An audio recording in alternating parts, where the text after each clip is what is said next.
champions, pound for pound, outscale DAMWONs pretty much across the board. It's also super unrealistic to expect that DAMWON should just be able to roll over the lanes, even though that's what these champions are intended to do, and the jungle matchup would ideally want.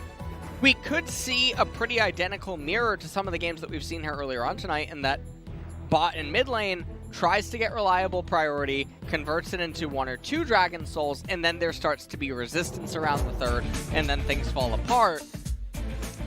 I mean, this is DAMWON 101 yet again. So when they lose, they'll go and, it was the draft's fault again. Yeah. Just like they did in, you know, the previous series. So Dom 101. That's what we're seeing here. And that's the good thing about DAMWON. You always know what you're going to get, basically. It's the same thing over and over and over again. FPX, though, definitely willing to change some things up. See the Galio here in the Camille. Final pick there for Khan. Up there into the Jace, so Telly's comfortable in the matchup. He's going to be looking to get aggressive once again. It's similar to the Wukong in some ways, in the direction that it does go. As we see, we are ready to jump into the game. Let's do it right now.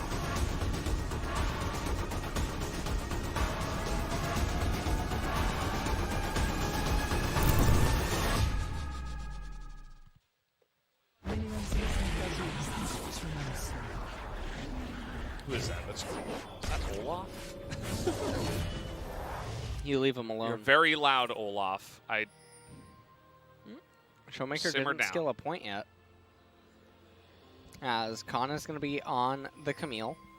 So mostly what we're paying attention to here is, can Showmaker get something meaningful here against DWG in mid in the first 10 minutes or so. Now, Showmaker's also taking Cleanse, which is really unfortunate. Means that he's going to be much more strapped inside of the lane, and DWG is even more free to play a War of Attrition in an econ game against Showmaker's mana pool. And, alright, he's going to start the lane off just shoving right away. And blow for blow. Doesn't that skin looks like Deoxys, right? You don't even just don't even think anymore. Just don't even. Who's that? Is that a superhero? No one likes you. No one likes you. My PayPal statement didn't come in yet from you. I'm not your friend. Sorry, Ellis. All right. Well. Tien is going to be solo starting on the blue side, clearing out his entire jungle. You can see the pings going down by DAMWON, notifying the teammates where the Graves could be at. It looks like Showmaker, did he push a little bit too fast? You think he's going for the cheater? No. He pushed too quickly to actually go for a cheater recall. And also, if he would be going for a cheater, he probably already would have popped the second corrupting pot. Now, he can still cheater on 4.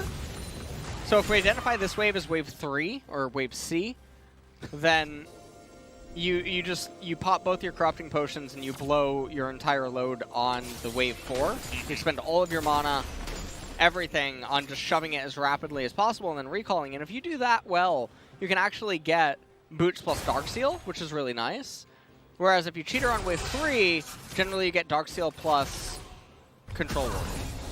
So there's some difference. It mostly just depends like what you want. However, if we're playing here, what we want is to be locked into a laning phase with a Galio that has teleport while down 2 corrupting potions and not really achieving anything here. So. Is that what we want?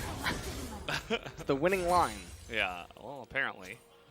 Yeah, he doesn't have TP either, so he's going to get into the spot where he runs at a sustain. And DWG, you know, he's got the Darkseal and the Charm. So he just sits here. He's always going to have more mana. He's always going to have more pushing power. Yeah. And Syndra is eventually going to lose out on something. So because Syndra didn't elect for a cheater recall on wave 3 or 4. She's now in this spot where Galio gets the crash on this wave and then gets the pullback. Now Galio has complete control on the wave, and if you look at the gold that Syndra had, it's the same thing that could have been achieved, but without letting Galio have any sort of a say. Yeah. So he missed so much XP. Also, he's going to be way behind the play. I mean, look at this. They're looking for a dive. But Nuguri and Canyon very expertly trying to stop the dive here, but the burst is too much. Khan with the Beta Reno there saying, well, you got to come at me. And he is going to survive as well. Canyon not quite. I mean, okay, he's going to deny it back for now. It's interesting. He knows that Khan is still in that bush. He's going to keep the wave there. We'll see if Nuguri wants to use that for any kind of freezing shenanigans or anything like that. Looks like now he might. The wave is now still pretty good for Galio. It's going to be piling up now as he returns to the lane. Yeah. And he can use that to crash and push into Syndra. So if we take a look at the replay, and all of this is a byproduct of Showmaker's poor mismanagement of the wave. And the reason that there's emphasis on Showmaker here is because Syndra's the one with autonomy. She's the one that gets to decide what's going to actually happen on those initial waves. Galio doesn't get a say. So DWG capitalizes on the opportunity presented, crashes the wave, makes the roam, makes the good play, and punishes Showmaker's lack thereof of wave management on the first 4 waves. And already the game is off to a really troubling start here for DAMWON because their lanes all needed to win. And thus far, you're not really winning. You look at the items that Syndra has versus the items Galio has. I mean, it's the Grand Canyon in mid lane right now. Yeah, and it's you know, it's a bird versus whatever Syndra is. I think she's a human, and she's from the Void. Oh well, you know. Well, with human actually, I don't as well. know. She looks like Sindel from Mortal Kombat. Oh, yeah, of course. I know who that is as well. You don't know anything. You're so... Sindel. You probably just, like, made up a random I wouldn't be surprised if you've done that before. You just, like, make up a random character and you just, like, use it to make fun of me. Like, oh, you don't know, like, who Gardon is? Like, what? Come on, Valdez. Lol. It's a great idea, actually. We should probably use that. Oh, man, yeah. Ooh, sounds okay. good. Ghost at the cleanse there.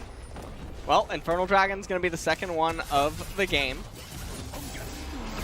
And this has a lot of action so far. Whoa, okay, here comes Galio. He's a big boy. Doomby's done this before as, okay, trying to get the knockback on Adobe. He's going to die. No, he's not, actually. He gets out of dodge there. I thought that last turret hit would have hit him, but it did not.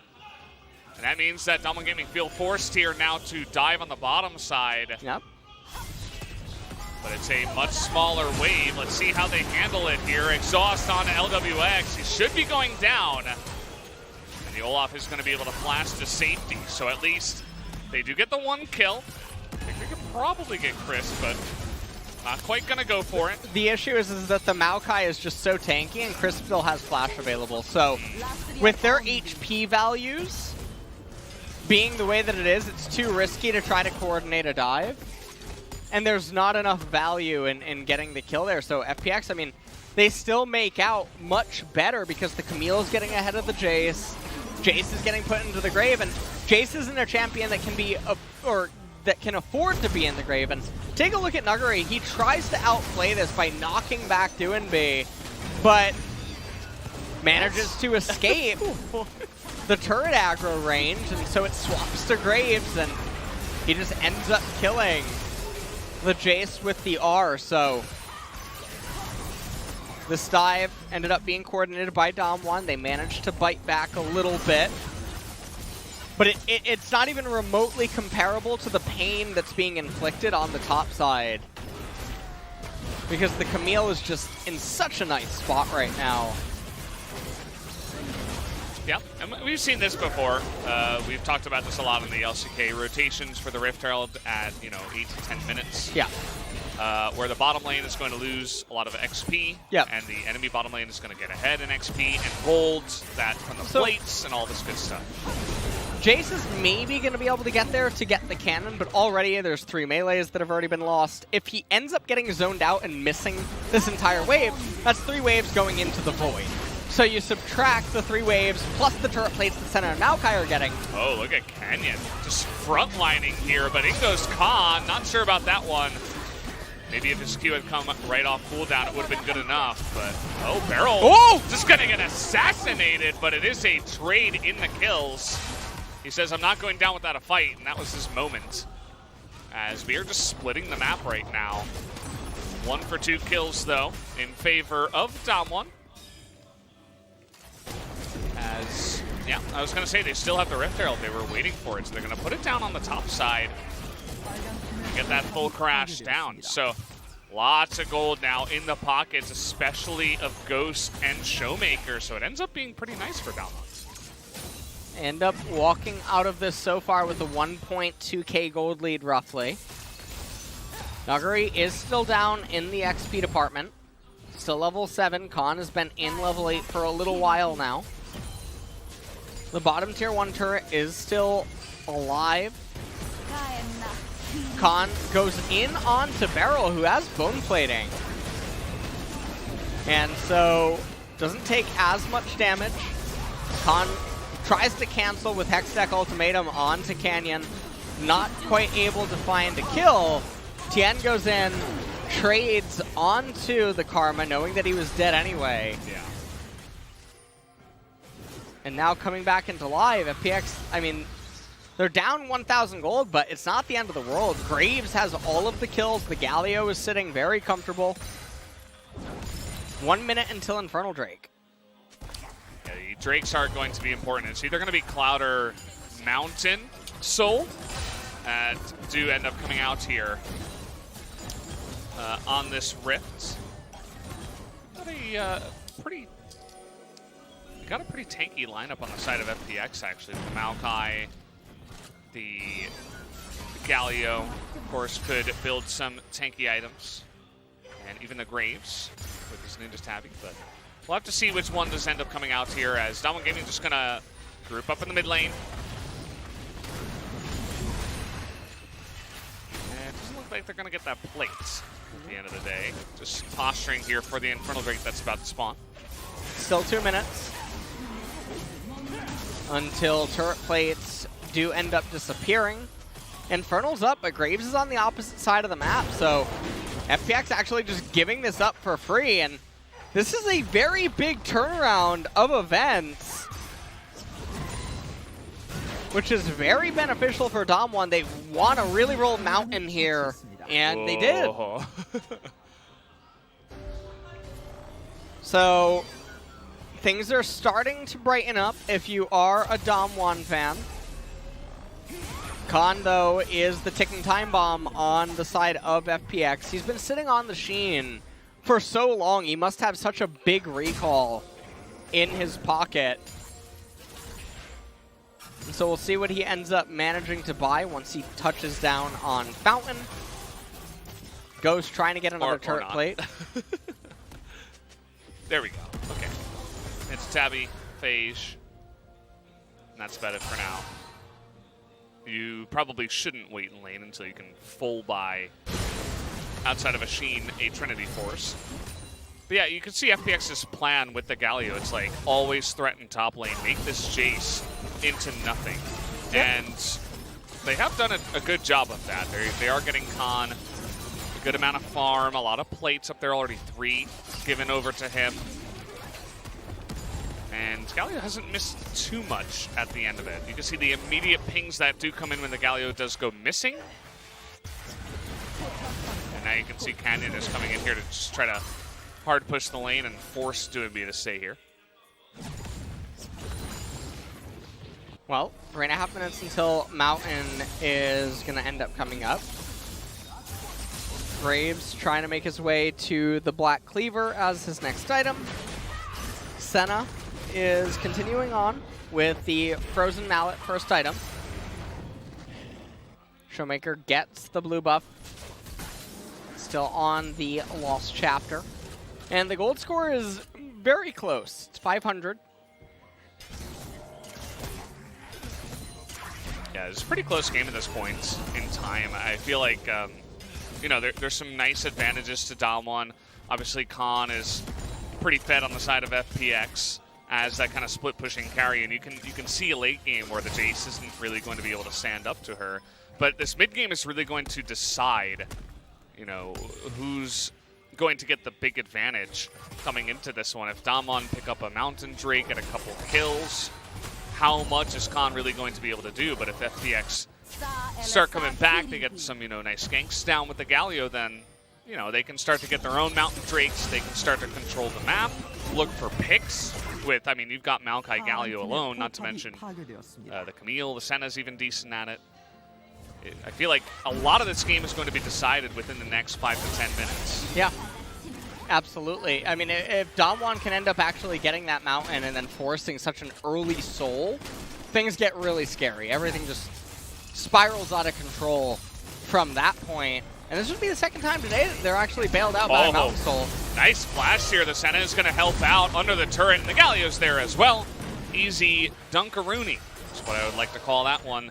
As they're going to pick up the kill, but they're going to get on in there. Tien able to deny any kind of steal attempt by Canyon at the same time. So FPX getting a kill, a turret, a Rift Herald. Crisp here in a little bit of a sad situation. He doesn't want to flash. He is going to have to there at the end of the day, as FPX get a lot of wins here. Well, gold score now back in FPX's favor ever so slightly. It's going to be a lethality Jace. He has Yumu's. I mean, he's making his way towards the call, which he should be able to complete in the next couple of minutes. But Mountain is in 1 minute. And I'm not sure how close Doonby is actually to getting the Zanya's Hourglass. So Syndra with the Luden's Echo. We'll see if she ends up being able to pick up an Oblivion Orb. No one on the enemy team can really afford to itemize any sort of magic resistance early on, so getting to Oblivion Orb, getting that extra magic pen with the Sork Pen boots, super effective. And then when you consider how much HP stack is on the enemy team, at that point you have to ask yourself the question, well, do I really need wave clear if we're ahead, if we're stable, if we're winning? If the answer is no, then you don't need to go Rabadon's Death Cap, especially because all these fights are so sustained. So all of a sudden, well, take a look at the replay. Nuguri did a fantastic job, given what he was given. If he really wanted to play it safe, he had to back away from the turret. But, you know, it's Nuguri. He doesn't like giving away minions or turrets or stuff like that. He'd rather give away his life. And that is exactly what did come through. He had Olaf near the top side of the map, so maybe he was thinking, oh, maybe I could turn this into something. But it was not meant to be. As the Mountain Drake is live now. See both teams posturing up here, but FPX have the advantage because they have this Rift Herald. It's a lot of poke damage going down onto the Senna. Tien is not really going to be able to get in here on time. Actually, it's going to go to Doonby as the smite was early from the side of DAMWON Gaming. Ingo's Khan into the backline. That's a huge knockup on a 2. As barely, looks like Beryl is going to get away on the backside. Bit of a thumbs up there from Tien, as FPX are now rolling with a nice little lead. And that is one of the most unfortunate steals. This could have been DAMWON threatening Soul in just a couple of minutes, and that would give them a lot of value to just all in it, even if it's going to be like a 50-50 or something, because if they get it, they'll probably just win the game. But let's take a look at this one more time. So apparently Galio Q is a pretty nice ability. Oh, it's Proto Belt.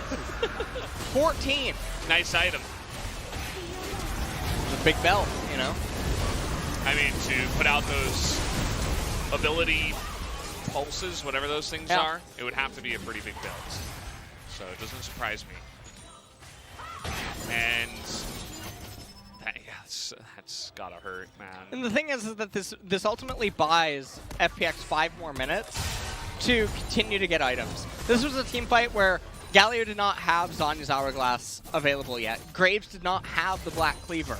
Khan was still waiting to complete more items, and now everyone just got 5 minutes for free to scale up even more, and this is very problematic because what is Syndra really going to get that's going to be different for the next fight compared to what the FPX team just got across all of their champions? The answer is probably an Oblivion Orb. Yeah. Because she already had the stopwatch, she had the Amp Tome, so she's going to get Cement Pen. Olaf is going to be the same champion. No doubt about it. Jace is not going to get the next lethality item before that next team fight. He's going to be the same champion, and so is the Karma. So there's not a whole lot of change for DAMWON, and this is one of the issues that team compositions that tend to spike around 2 items can end up facing, and that they get stuck against enemy team comps if things are not constantly rolling in their favor. Speaking of rolling, in goes the Maokai ultimate, the rolling hills of the vines coming in as lots of escape abilities used there by DAMWON just to get out of dodge. Nobody going to use too much though, as Khan is looking for a play down there. He was 2 levels up, now he's 1. Decides against it. Maybe thinking about joining up in the mid lane here as we have a little bit of a, I would call it a K round, but FPX are from the LPL. Everybody just kind of idling around the mid side, farming it up. We got 2 minutes until the Mountain Drake. That will be the real next objective.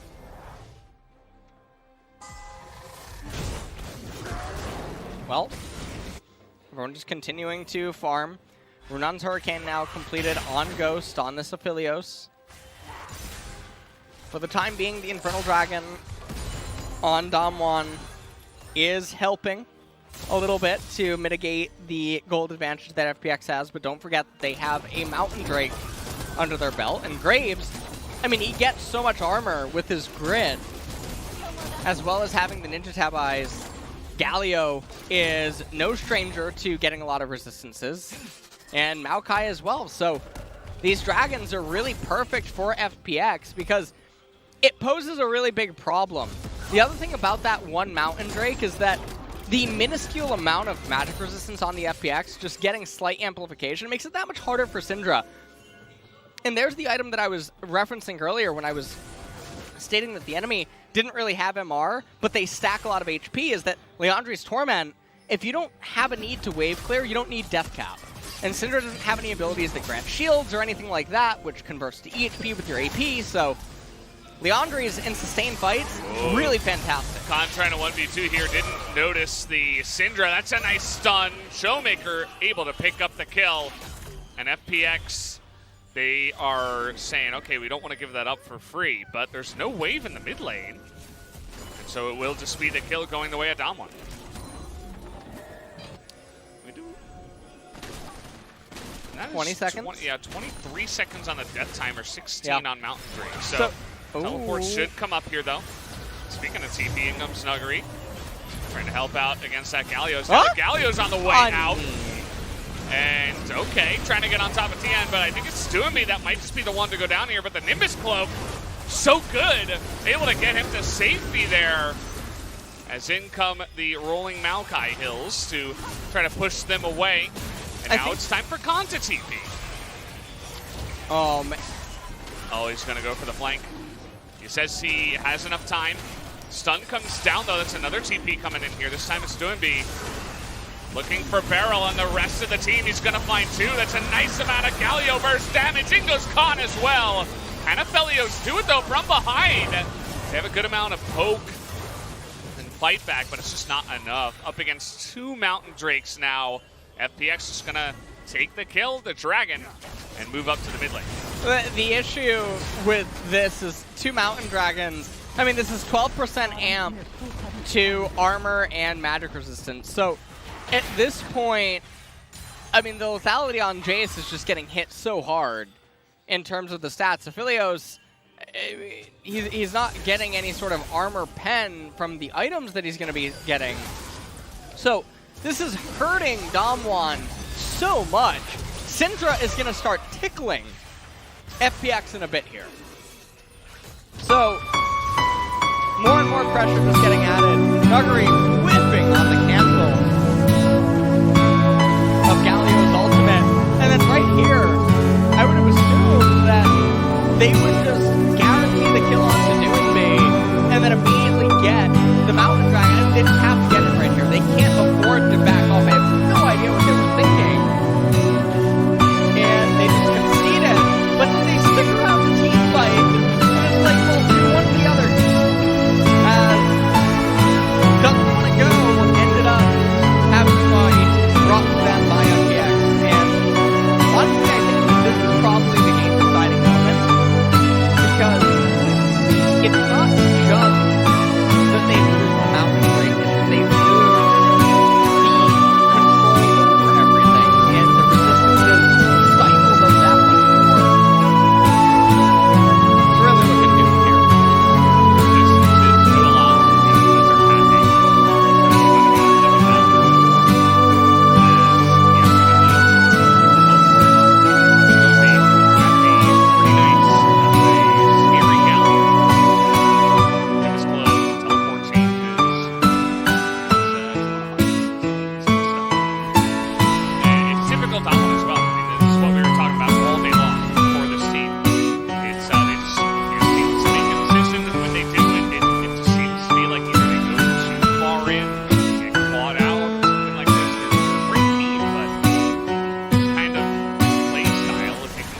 Has plagued them for quite a while, as now Khan with the Galio here trying to get that damage down. Nuguri is just going to get proto-belted to death on the backside of that as long. Okay, we're all just dying here.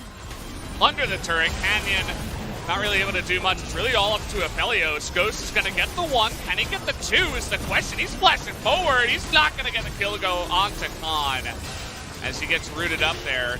We're not for long enough. Showmaker will come in and help out with the play, but FPX just taking names, taking turrets, making that Jace look even more pitiful in this game. And I mean, DAMWON at this point, the gold score is only 2,000, but if there was a way to accurately describe how far behind, it would be like saying that they're 10K down. Because it's just going to be so hard when FPX can just make plays like this, ignoring turrets, diving completely for free, and their champions just basically get tickled because they're so durable and tanky. Things are just really not looking good. I mean, you have an Olaf too, so DAMWON's basically playing 4 versus 5 yeah. at this point in the game, and we see in live some posturing around Baron. 2,500 gold lead for FPX, another Mountain Dragon coming up in a minute, and they're definitely going to be the decisive victor at that fight as well, and that's 18% amplification to armor and MR. So Olaf is doing nothing with his damage outside of when he lands his true damage. Jace is having his items invalidated. Syndra has no pen right now outside of her Sork pen boots, and then Aphelios is struggling, Karma's tickling them. Everything is just looking really doomed. Yeah, it's rough, and it's not like it's a team composition that struggles to engage or something like that. Speaking of which, well, that's that's kind of the story of Olaf and Jace up against Camille.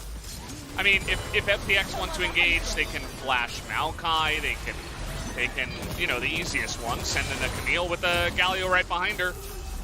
And she's got her stopwatch. I mean, Khan is ready to go anytime, and it seems like that time to go is going to be now on the Mountain Drake for him.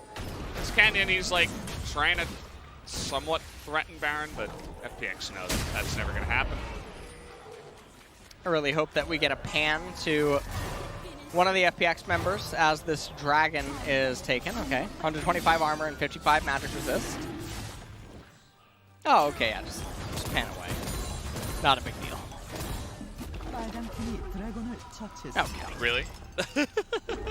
Just remember that, okay? 125 and 55. Okay. Next time it goes to what Camille. were the numbers? Okay, you know what? You're getting real wise here. Yeah, well.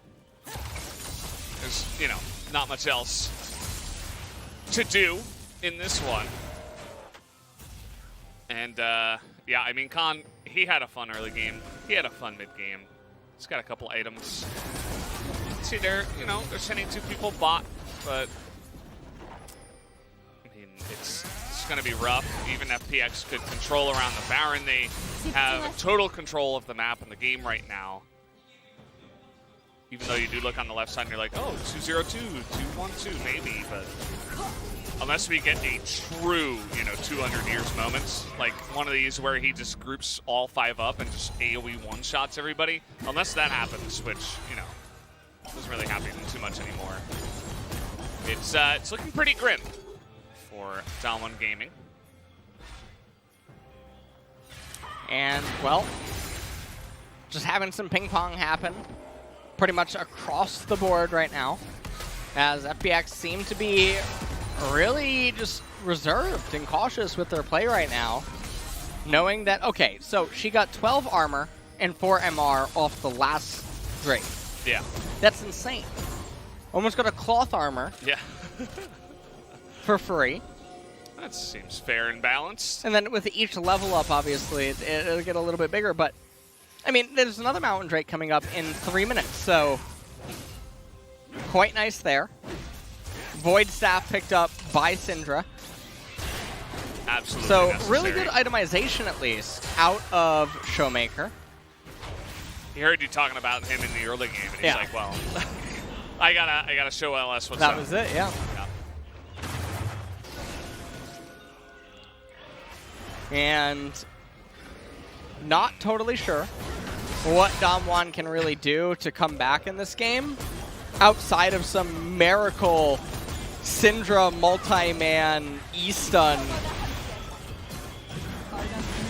I think it has to come down to the Aphelios, right? Like, here comes Galio, by the way.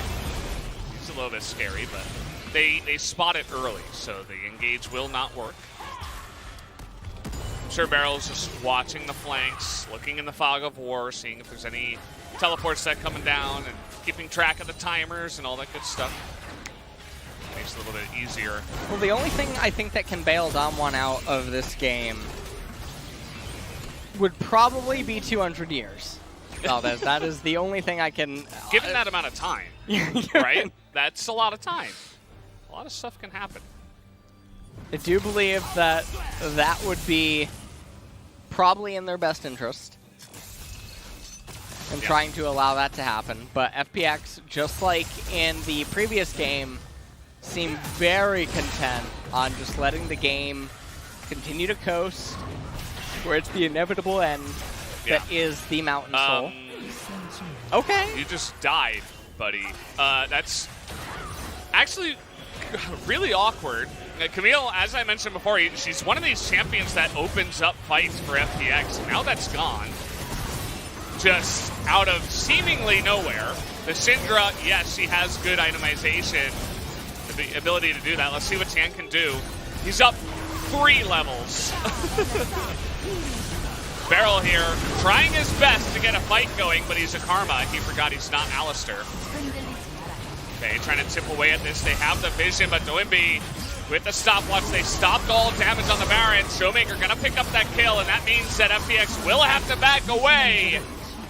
And will their passivity come back to bite them as DWG come in and say, no, we're gonna be proactive. We're gonna look for picks. They get one. Seemingly against the grain of this entire game, and it's huge. A look at this. Wow, I think that's max range by Showmaker, and then Leandri tick. Getting a lot of value there. 3,100 gold in the shop as FPX felt a little bit desperate to try to contest this Baron, but not able to do anything. And now DAMWON, just like in the T1 series, getting a bit of a Hail Mary here to keep things afloat. And that feels like right down DWG's alley. Just going in for it. You know, who knows what happens. Maybe we'll get the mechanical outplay. That's why their 2 solo laners are often mentioned on, top 5, top 10 lists. Showmaker able to pull it off for his team. And you could tell that Khan did not expect it. I mean, he still got flash. There's just nothing he could do in that situation once you get hit by the stun. Now the push is coming in with the Baron. That's definitely going to be at least one inhibitor as they pick up a Mountain Drake of their own. They are going to back away with this one. We still got a minute and a half on the Baron, but it's a huge gold swing. You can see DAMWON ahead, 3,000 gold now. And the game, all of a sudden, is no longer seemingly decided as FPX struggled to finish their games. Well, 4 minutes until the next mountain will end up spawning. And the game is probably going to end up coming down to that. I mean, obviously, in the event of a normal team fight taking place, FPX should still be favored. Baron gonna dissipate in about 45 seconds, so it looks like DAMWON want to go for one more push, try to get a couple more turrets, as Khan is split pushing up in top lane. Yeah, there is a ward behind them. I don't know if FPX feel confident to take a fight right now. They're just gonna let the Baron push happen. Huh? And they're going for it. They're going for the Nexus right now. Khan is going to TP, but there is a big engage by DWG. A lot of AoE damage coming in. The blast by Chris to try to get into that back line as DWG is barely going to survive against the Jays. And they get a couple here as DWG Gaming, FPX, they call their bluff immediately, saying, oh, you want to go for our Nexus? Really? And I think Showmaker is in a lot of trouble here. DWG able to teleport up to the top side, so they're getting so many objectives while this is going on. They dodge the unlimited power, and in we go. The inhibitors are going down. If they can deny the backs, I think DWG can end the game by himself. Oh, well, Crisp is just going to stop the back of Ghost. That's how scary many years? To carry. Barrel almost there. Another TP. All they got to do is deny the back, and Ghost knows it. Yep. He's like trying desperately to fight, but he's just going to get stunned. He's going to Zhonya's. He's going to look cool as FPX will take the game. Barrel here, well, this is the story of DAMWON. They're trying to auto, though. It's a little bit awkward. Do they have the autos? The rest of the team is barreling down bot, and this game is actually not yet over. Wait, Crisp is living in eternity. All they need to do is auto the Nexus here. There's LWX and Khan in the backside. They finally do it, as it looked like it was going to happen. FPX do take the victory in a wonky final 5 minutes of that game. Well, that is going to be all.